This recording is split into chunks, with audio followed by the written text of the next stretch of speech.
Olá, meninos, tudo bem? Espero que sim, espero que vocês estejam aí firmes e fortes. Nossa primeira aula em junho. Já estamos no mês da quadrilha. Pula fogueira, ia, ia, tum, tum, tum. Pula fogueira, io, io. Espero que estejam animados com junho, porque depois de junho vem o quê? Férias, julho. E depois nós vamos provavelmente nos encontrar. Saudades, também tô. Então vamos lá. Antes da gente começar, eu quero falar para vocês o seguinte: nós já demos uma olhada, nós já falamos sobre fábulas, né?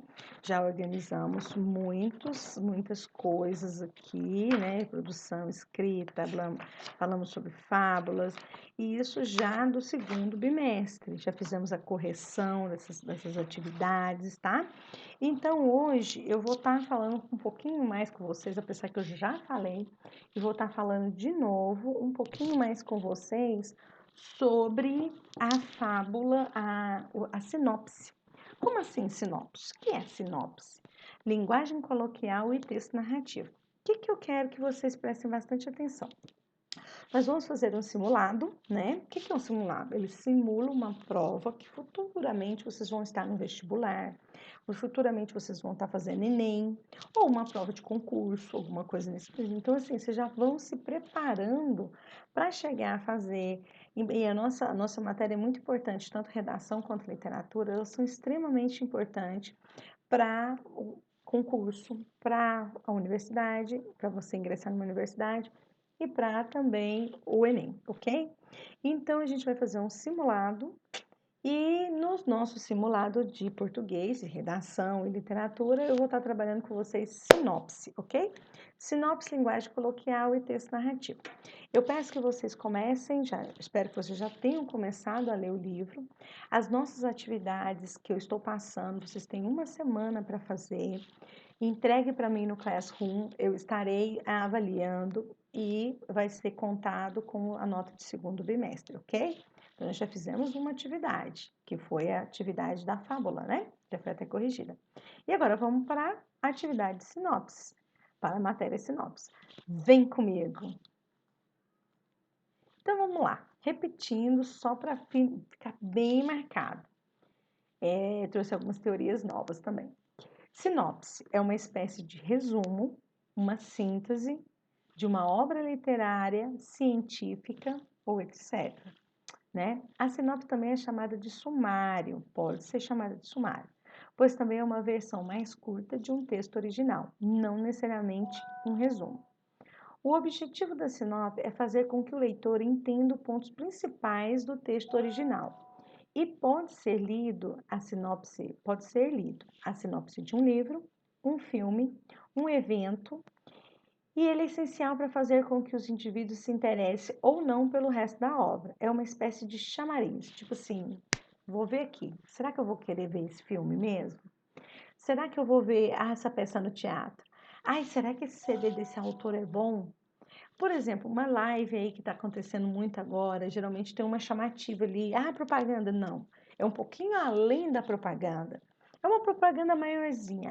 Será? Aí você olha assim, mas tem esse autor, tem esse cantor, mas será que o que ele vai fazer? Então faz um resumo, né?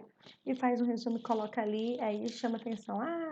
Vou trazer tal cantor, vou falar sobre isso, é para isso, é para aquilo. Sempre tem um resuminho, tá? Uma das principais diferenças entre sinopse e resumo é que a sinopse normalmente é escrita pelo próprio autor do texto ou obra em questão, o que não se verifica na maior parte no caso do resumo, né? Então, a sinopse de um livro, a sinopse, quando isso mais em trabalho científico, né? Porque quando é filmes, algumas coisas, eles fazem uma pequena sinopse, aí outras pessoas vão fazendo, né? Teatro também, começam a fazer alguma pequena sinopse para poder falar, certo? Então, vamos lá. A sinopse caracteriza mesmo como uma narração breve que conta em poucas linhas e de maneira objetiva sobre o tema ou assunto a ser tratado no filme, na peça de teatro ou naquele capítulo da novela que você não pode perder. Por exemplo, a gente tem as novelas da televisão, né? Tanto a Rede Globo, a Rede Record, o SBT, temos as séries também, Netflix, Google Play e tantas outras aí que eu nem sei quantas tem. E sempre aparece lá um resuminho, uma sinopse, né?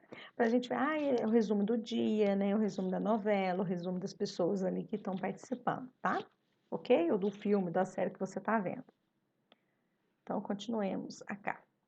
Então, aí qual que é a estrutura, característica e estrutura? Bom, a estrutura aqui, ó, título, sempre tem que ter um título. O título do filme, título do livro, né? Introdução, apresentação do livro, do filme, do autor, ou do que você vai falar, né? Desenvolvimento, ou seja, desenvolve bem curtinho, pequenininho. Tem uma estrutura ali que eu vou mostrar para vocês. E a conclusão, que é fechar o texto, porque tudo, mesmo o menor texto, começo, meio e fim, mesmo que seja pequenininho, seja só um parágrafo, no caso de sinopse, pode ser sim, mas tem que ser conciso, colocar todas as informações importantes. Qual que é a linguagem de sinopse? Lembrando que eu estou no módulo 2, no capítulo já 5, tá? Na página 38, 39. Ó, na página 39, aqui nós temos aqui o do Hugo Cabret, né? E aqui nós temos a sinopse do Hugo Cabret. Olha lá, ó, começo, meio e fim, ok? Bem pequenininho, bem sucinto também, tá? Aí aqui embaixo nós vamos ter a linguagem de sinopse. A linguagem empregada é uma linguagem que deve ser acessível ao leitor, focalizando os aspectos mais interessantes do objeto, livro, filme, peça de teatro, entre outros, sem dar muitos detalhes, a fim de que o destinatário fique instigado e se interesse por conhecer a obra como um todo. Porque, poxa, você lê aquele pedacinho e fala, vou assistir esse filme, parece interessante, certo? Então, vamos lá, vamos continuar. Então, continuando. Aqui um exemplo que eu coloquei de Zootopia, acho que todo mundo já assistiu, né? E aí vem o resuminho da Zootopia, que tem até a música da Shakira, se eu não me engano, né? É esse mesmo. Que ela canta, oh, oh, oh, oh. E é bonitinho, é um desenho animado. É muito bonitinho esse filme, né? Muito bom, né? E tem aí toda uma história para a gente chamar a atenção. E da coelhinha, né? Que chama Jup Hopes. E ó, vamos ver aqui rapidinho, pequenininha, mas na moderna metrópole dos mamíferos chamada Zootopia, é uma cidade diferente de todas as outras, composta de bairros habitat como a elegante Saara Square e a gelada Tundra. É uma grande mistura onde os animais de todos os ambientes vivem juntos. Um lugar onde não importa o que você é, do maior elefante ao menor musarano. Você pode ser qualquer coisa. Mas quando a otimista policial Judy Hope chega, ela descobre que se é a primeira coelha numa força policial de animais grandes e fortes. Não é nada fácil. Determinada a provar seu valor, ela agarra a oportunidade de solucionar um caso, mesmo que isso signifique formar uma parceria com o raposo falante, que é o vigarista Nick White, para desvendar um mistério. Zootopia dos estúdios do Walt Disney Animation, né? É uma comédia de aventura dirigida por Baron Hood, de Enrolados, Bolt, o Supercão. Assisti os dois, adorei, adoro Enrolados. E Rick Murray, Detona Ralph, que também assisti, e dos Simpsons. E é co-dirigida por Jared Bush, de Pen Zero, Part-Time e Hero. A Hero eu gosto. E estreia nos cinemas no dia 3 de março de 2016. Aqui, ó, sempre coloco a fonte. Ok? Então, assim, fez um resuminho. Quem não assistiu Zootopia vai ficar com vontade de assistir. E ainda tem a elegante, maravilhosa Shakira, que tem a canção dela. Então, é muito bom. Ela faz o papel de uma gazela, se eu não me engano. Então, vamos lá. Aí, outro que eu amo, adoro, a imagem não ficou muito boa, mas todo mundo reconhece aqui, ó, Os Vingadores Ultimato. Adoro a saga dos Vingadores, assim como eu gosto também a saga das Crônicas de Nárnia, assim também como eu gosto do Senhor dos Anéis, né, Star Wars, entre grandes filmes, mais Os Vingadores, e como eu gosto de Harry Potter também. Então aqui, olha só, apresenta de uma outra forma a sinopse, ó. A estreia, 25 de abril de 2019, sim, ação, fantasia e aventura. Relançamento no dia 11 de julho de 2019. A direção, quem que fez? Foi os russos, né? Os irmãos russos. O elenco aí tem o Robert Downey Jr., o Chris Evans, o Mark Ruffalo, mas tem outros na nacionalidade. E aí tem uma coisa muito importante que também aparece. Não recomendado para menores de 12 anos. Ó, tem certeza que vocês assistiram, né? Em Vingadores Ultimato, após Thanos eliminar metade das criaturas vivas, os Vingadores precisam lidar com a dor da perda de seus amigos e seus entes queridos. Com Tony Stark vagando perdido no espaço, gente, eu ria demais disso aqui. Sem água nem comida. Não dele estar lá, é porque muita gente mandou mensagem para a NASA pedindo para resgatar o Tony Stark. Agora imagina, gente, ficção, ficção, realidade, realidade, né? Aí Steve Rogers, o Kristen Evans e Natasha Romanoff e Scarlett Johansson precisam liderar a resistência contra o Titã Louco. Lógico que tem muito mais atores, tem muito mais coisas, mas assim, a primeira chamativa, ó, é isso, entenderam? Ok? Então tá, era isso. Não, ficou massa, porque ficou parecendo que os Vingadores estão todos me olhando, olha lá que legal. Ai, é divertido, mas bora lá. Então, agora vamos falar um pouquinho, que nós estamos ali na página, vamos avançar um pouquinho, né? Vamos falar sobre linguagem coloquial, eu estou aí na página 47 e 48. Falo influente em inglês, mentira, eu não falo, mas a menina do quadrinho fala. Espanhol, sim. Francês, muito pouquinho, eu. Russo, nada. Italiano, falo. E alemão, nada de alemão também. E o português? Aí vareia. Olha a conversa, vareia. Meu Deus do céu, né? A gente tem que ficar bem é na nossa língua primeiro para depois a gente ficar bem nas outras línguas também, né? Mas é bom, aprendam línguas. A linguagem coloquial, estamos aí. A linguagem que apresenta tratos da fala cotidiana é denominada linguagem coloquial ou informal.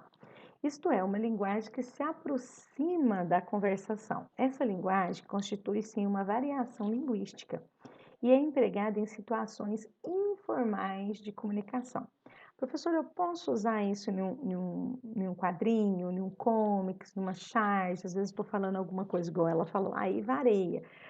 Pois para mostrar, né? Ali, às vezes, fazer uma crítica, às vezes a pessoa tem muitas línguas, mas não sabe falar o próprio português.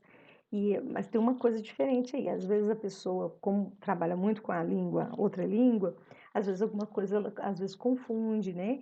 Mas o importante nem é isso, o importante é a gente saber bem a nossa língua direito para depois saber outra língua, né? A confusão às vezes vai ter, porque é inevitável, né? Mas é importante. Agora, a linguagem coloquial, quando a gente for escrever em uma redação, só se a gente estiver falando sobre a linguagem mesmo, porque perde o ponto, a linguagem escrita ela é uma linguagem mais formal, né? Mas temos a coloquial que quase chega ali, que dá para passar em alguns casos uma crônica, né? Ou num comics. O uso é apropriado quando há proximidade, familiaridade com o interlocutor. Bom, se eu estou escrevendo uma carta, se eu estou escrevendo alguma coisa para uma pessoa que é mais íntima, que eu tenho mais familiaridade, eu posso.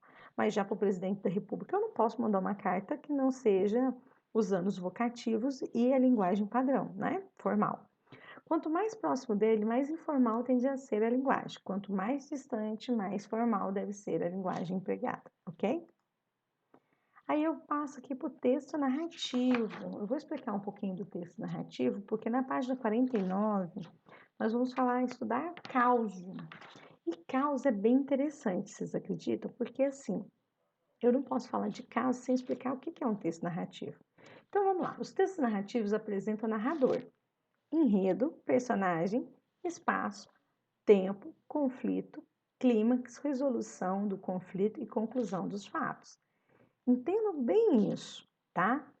E os tipos de texto narrativo que nós temos. Vocês já estudaram alguns com a gente. Por exemplo, nós temos o romance, inclusive eu falei sobre o romance, que é o que vocês estão lendo agora, a novela, né? Que é o Don Quixote de la Mancha, que é um romance.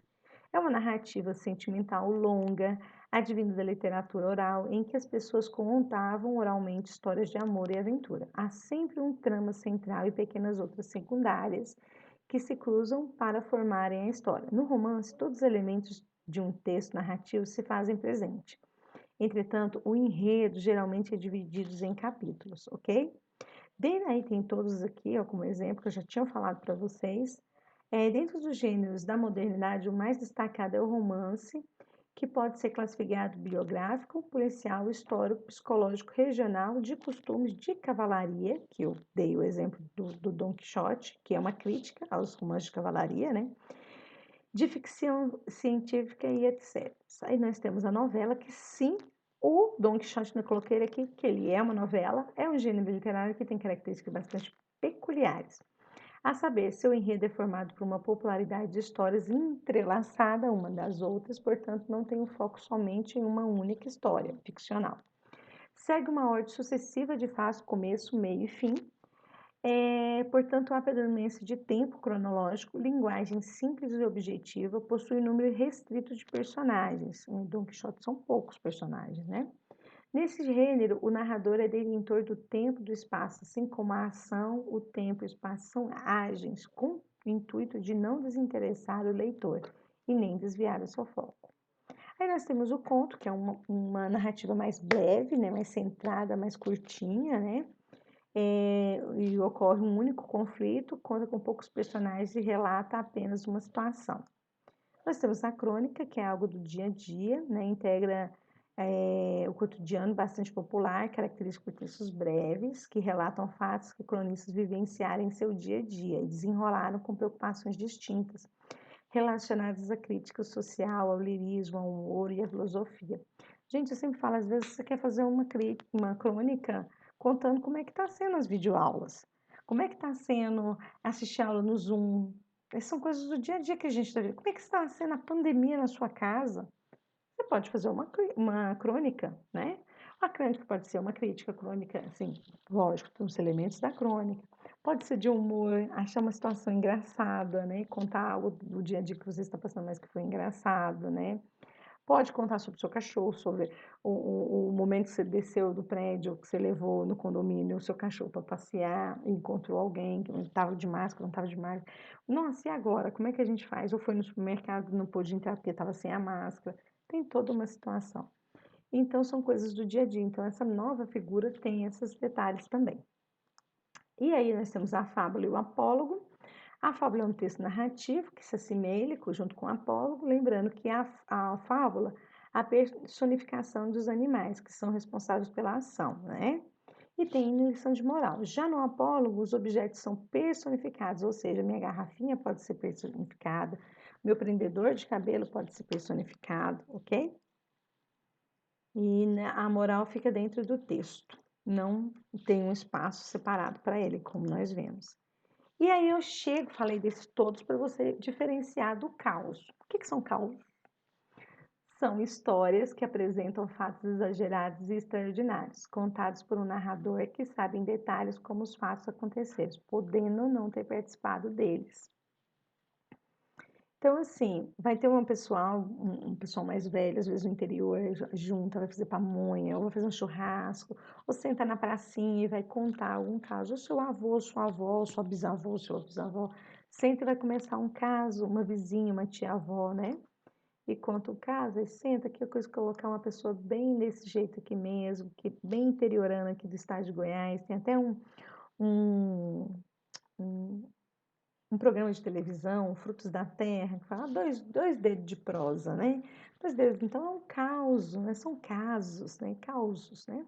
Aí senta ela lá com coisa de fumo, caos de pescador lá do Rio Araguaia, senta ali em volta, ali faz aquele luau e começa a contar um caos, né? De um pescador, do peixe, ou até mesmo a Tribidina. Lembra no filme da Bela, do Crepúsculo. Crepúsculo e Eclipse, se eu não me engano. Que a Bela vai participar lá da tribo, de um momento deles lá, de lendas, de histórias, de causos, mais ou menos aquele ali. Contar causos é uma arte, tradicionalmente. Os causos são passados de geração para geração por meio da oralidade. Antigamente, as histórias eram tão populares que as pessoas se reuniam logo após o jantar para ouvi-las. Tanto que era interessante e bom, né? Vai mudando assim o tempo, vai mudando as coisas e a gente tem que sempre observar. Tá, meninos, uma coisa que eu vou querer que vocês façam, assim, observam. Tentam entender cada cada ponto desse, né? O que que é sinopse, o que que é caso, qual que é a diferença desses textos, tá? E estudem para o nosso simulado. Esse vídeo, essa aula vídeo aqui é essencial, ok? E é isso. Beijinho, tchau, tchau. Até a próxima.